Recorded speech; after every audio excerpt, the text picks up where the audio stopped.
नमस्कार, जय हिंद। स्वागत है आप लोगों का ट्रिक द टारगेट के ऑनलाइन प्लेटफॉर्म पर।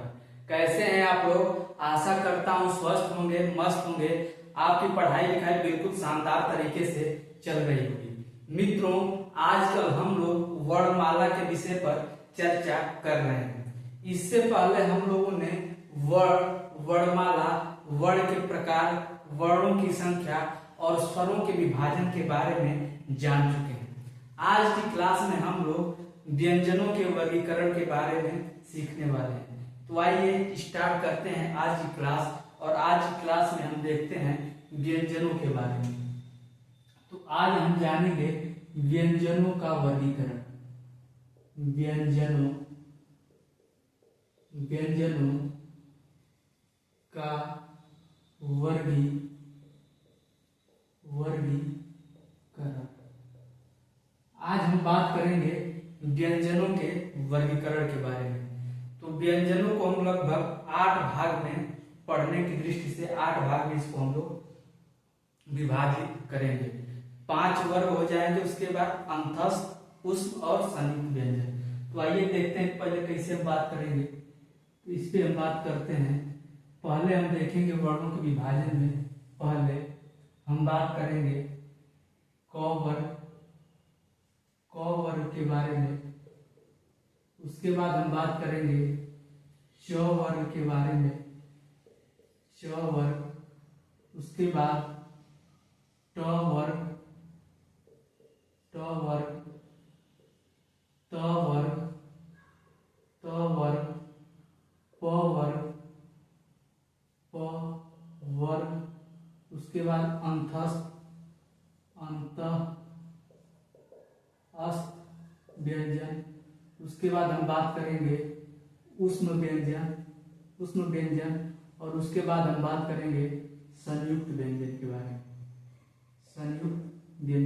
बारे में, ये इतने प्रकार से हम जो है कि व्यंजनों को वर्गीकरण कर सकते हैं। ध्यान रखेंगे, क वर्ग, च वर्ग, ट वर्ग, त वर्ग, प वर्ग, अंतस्थ, ऊष्म और संयुक्त व्यंजन। तो आइए अभी व्यंजनों के बारे में जानते हैं। सबसे पहले जानते हैं क वर्ग में कौन कौन से व्यंजन आएंगे। तो क में आएगा आपका क, ख, ग, घ और अंग। ये क वर्ग में आते हैं। च वर्ग में आपका आएगा च, छ, ज, झ और य। ट वर्ग में आपका आएगा ट, ठ, ड, ढ, ड़। त वर्ग में आएगा आपका त, थ, द, ध और न। प वर्ग में आएगा प, फ, ब, भ और म। अंतस्थ में आपके 4 व्यंजन आते हैं, य, र, ल और व। ऊष्म में 4 आते हैं, स, और ह।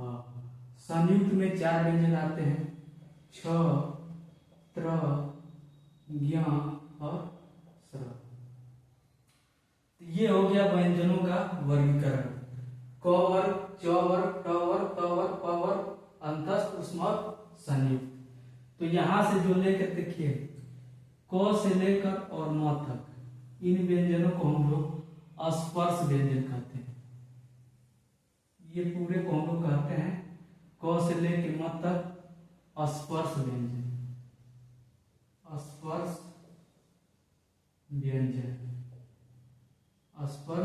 व्यंजन इनकी संख्या होती है 25। क से लेके म तक ये हो गए स्पर्श व्यंजन। अब प्रश्न ये उठता है कि स्पर्श व्यंजन क्या होता है। तो यहाँ पर हम लिख लेते हैं स्पर्श व्यंजन की परिभाषा। स्पर्श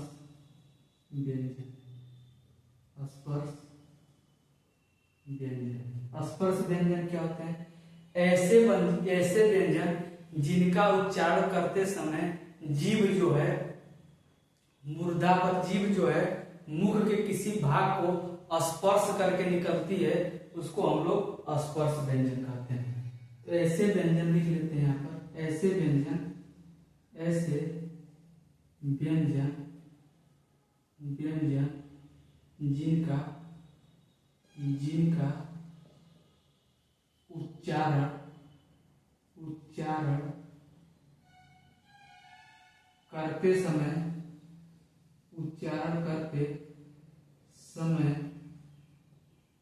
जीभ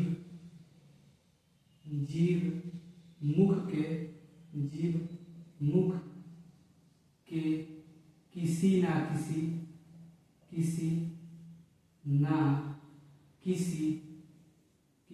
किसी भाग को स्पर्श करती है, स्पर्श या छूती है, स्पर्श करती है, उनको हम लोग स्पर्श व्यंजन कहते हैं। स्पर्श व्यंजनों की संख्या कितनी होती है? 25। तो इसको हम नोट कर लेंगे कि स्पर्श व्यंजन के क्या होते हैं। तो ऐसे व्यंजन जिनका उच्चारण करते समय जीभ मुख के किसी न किसी भाग को स्पर्श करती है, उसको हम लोग स्पर्श व्यंजन कहते हैं। स्पर्श व्यंजनों की संख्या कितनी होती है? 25 होती है। अब हम दूसरे नंबर पर देख रहे हैं अंतस्थ व्यंजन।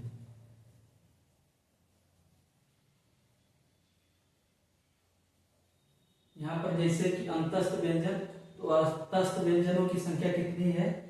4। तो आइए जानते हैं कि अंतस्थ व्यंजन इनको क्यों कहते हैं। अंतस्थ व्यंजन की परिभाषा लिख लेते हैं। अंतस्थ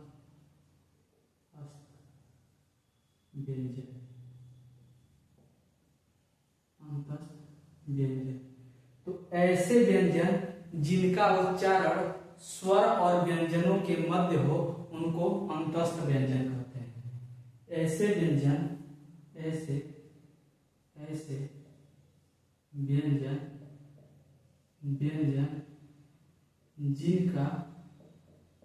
जिनका उच्चारण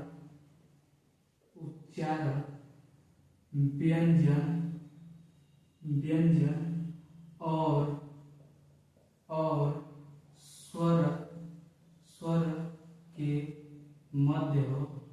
स्वर के मध्य हो, उनको हम लोग अंतस्थ व्यंजन कहते हैं। इनकी संख्या कितनी? 4 होती है। य, र, ल और व।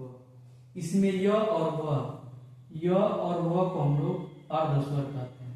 इस मैप को बनाते जाइएगा, अर्ध स्वर कहते हैं। यह 60 नोट की तरह काम करेगा। तो य और व को अर्ध स्वर कहते हैं। इसमें र को लुंठित कहते हैं,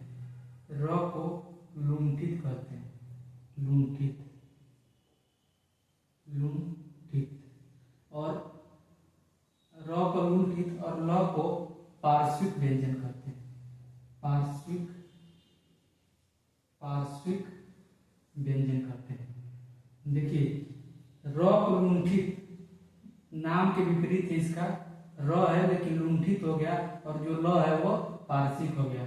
इसको इस तरह से याद रख सकते हैं कि ल को लुंठित होना चाहिए तो याद करने में आसानी होता, लेकिन यहाँ पर जो है कि र लुंठित है, तो र लुंठित और ल को पार्श्विक व्यंजन करते हैं। अब बात ये होती है कि लुंठित किसे करते हैं। तो आइए लुंठित की परिभाषा लिख लेते हैं। लुंठित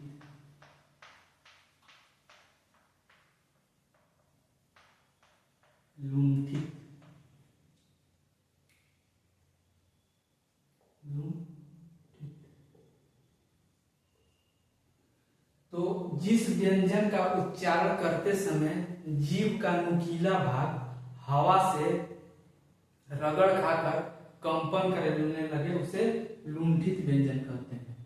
तो जिस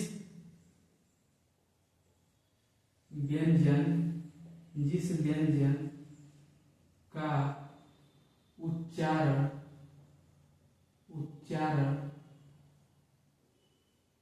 करते समय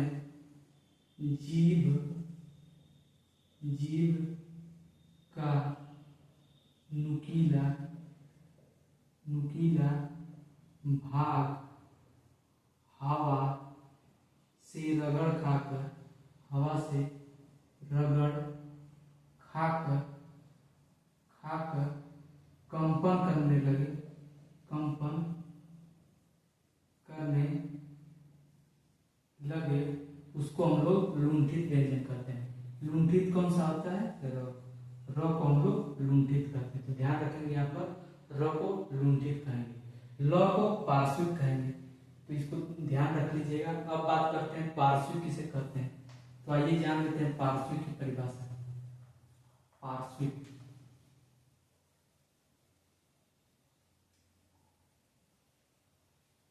पार्श्विक पार्श्विक पार्श्विक व्यंजन कहते हैं किसे कहते हैं? तो जिन व्यंजनों का उच्चारण करते समय जीभ जो है वायु मार्ग में आकर खड़ी हो जाए, लेकिन वायु जीभ के बगल से निकल जाए, उसको हम लोग पार्श्विक व्यंजन कहते हैं। तो जिस व्यंजन का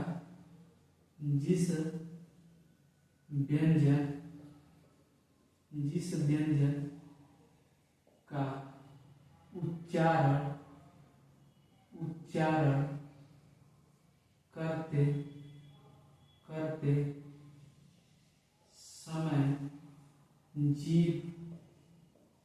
जीभ वायु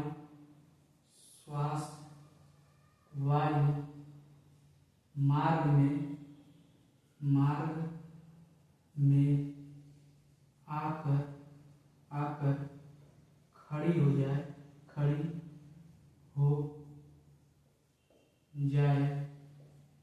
और श्वास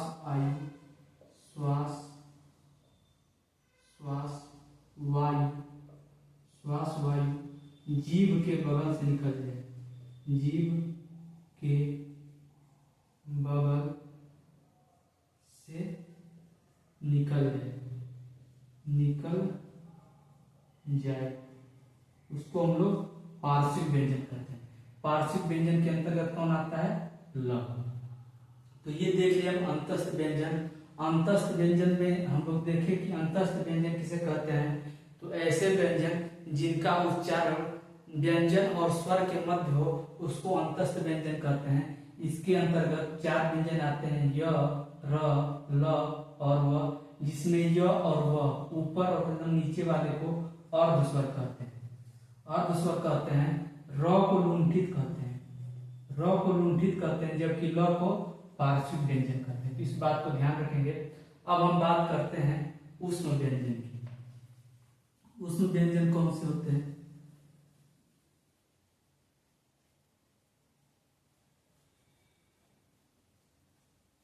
आइए जानते हैं ऊष्म व्यंजन क्या है। तो पहले समझ लेते हैं ऊष्म व्यंजन।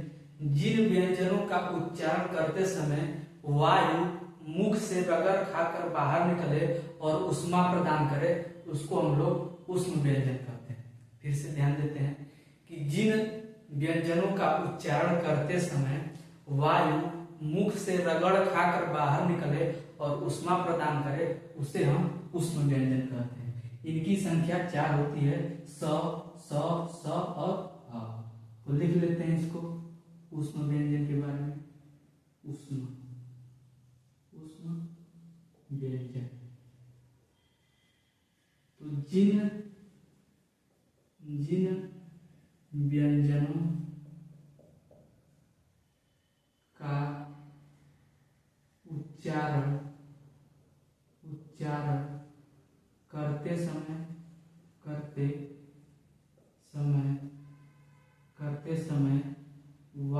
वायु मुख से रगड़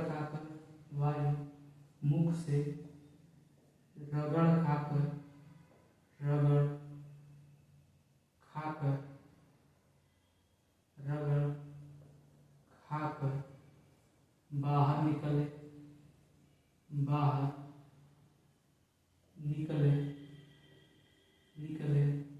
और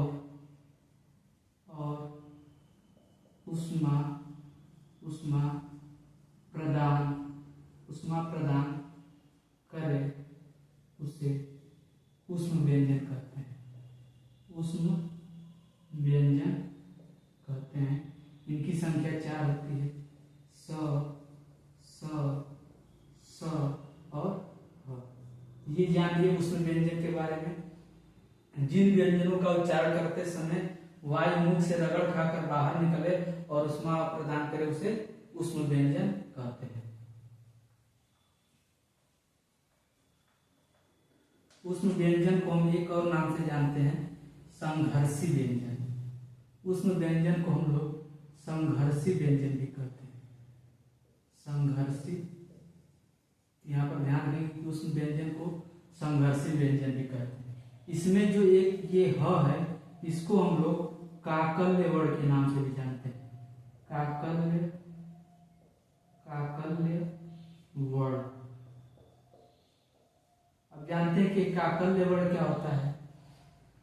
तो ऐसे व्यंजन, ऐसा व्यंजन जिसका उच्चारण करते समय मुख द्वार खुला रहे और वायु झटके से बंद कंठ द्वार को खोलकर बाहर आ जाए, उसको हम लोग काकल्य वर्ण कहते हैं। इसको लिख लेते हैं, जिस व्यंजन का उच्चारण करते समय, जिस व्यंजन का उच्चारण करते समय मुख द्वार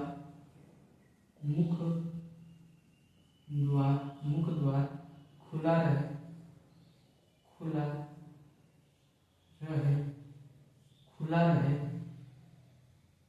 मुख द्वार खुला रहे तथा वायु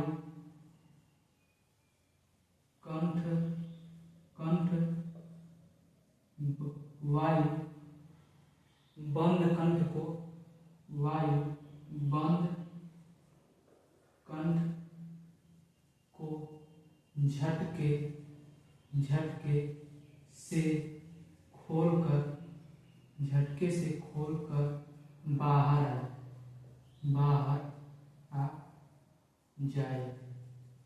बाहर आ जाए, उसको हम लोग काकल्य वर्ण कहते हैं। काकल्य वर्ण में एकमात्र वर्ण कौन सा आता है? ह। तो ह को काकल्य वर्ण कहते हैं, इसको ध्यान रखेंगे।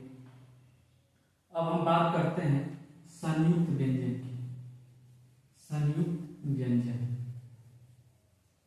तो संयुक्त व्यंजनों की संख्या 4 होती है। पहले जान लेते हैं कि तो संयुक्त व्यंजन क्यों कहते हैं। संयुक्त व्यंजन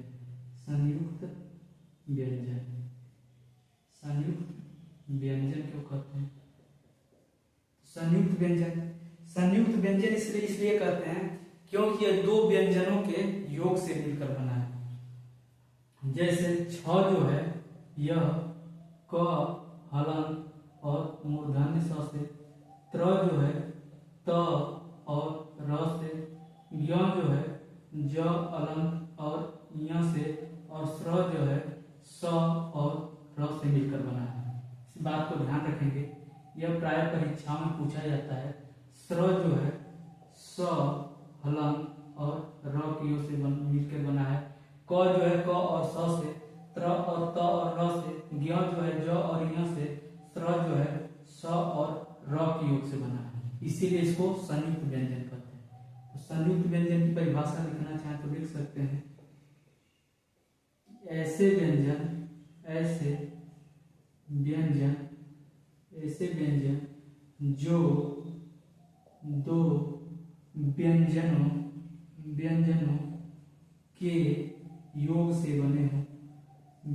के योग से बने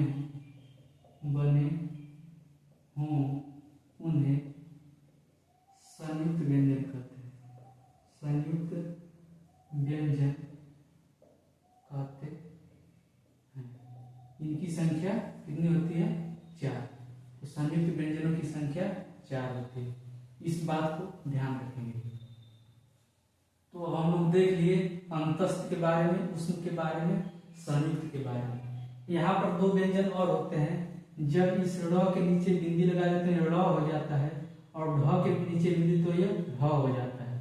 इन दोनों को हम लोग द्विगुण व्यंजन कहते हैं। ड़ और ढ को हम लोग द्विगुण व्यंजन कहते हैं। यहाँ पर ध्यान रखेंगे, द्विगुण व्यंजन। द्विगुण व्यंजन। अब बात करते हैं कि द्विगुण व्यंजन क्या होते हैं। तो ऐसे व्यंजन जिनका उच्चारण करते समय जीभ मूर्धा से झटके से टकराकर और नीचे आ जाए, उसको हम लोग द्विगुण व्यंजन कहते हैं। तो द्विगुण व्यंजन की परिभाषा लिख लेते हैं। द्विगुण व्यंजन ऐसे व्यंजन, ऐसे व्यंजन, ऐसे व्यंजन जिनका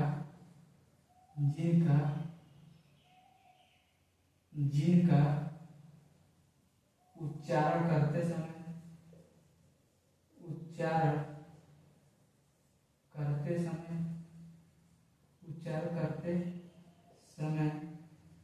जीभ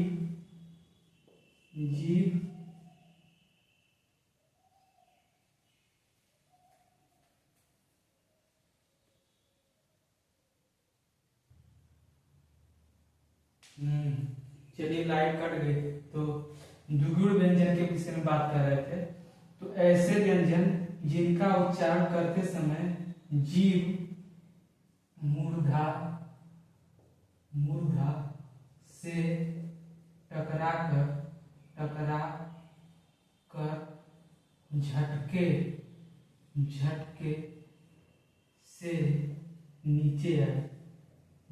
से नीचे आए, उसको हम लोग द्विगुण व्यंजन कहते हैं। द्विगुण व्यंजन को हम लोग उत्क्षिप्त व्यंजन भी कहते हैं। उत्क्षिप्त व्यंजन भी इनको कहते हैं। तो ध्यान रखेंगे, इसके अंतर्गत दो व्यंजन आते हैं, ड़ और ढ। इनको हम लोग द्विगुण व्यंजन कहते हैं। अब इसमें एक बात और ध्यान रखेंगे कि ये च, छ, ज और झ, ये चार व्यंजन हैं। इनको हम लोग अस्पर्श संघर्षी व्यंजन के नाम से भी जानते हैं। अस्पर्श संघर्षी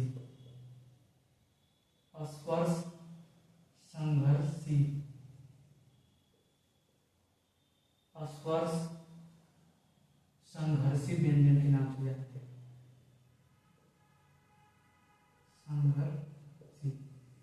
स्पर्श संघर्षी व्यंजन के नाम से जानते हैं च, छ, ज और झ को।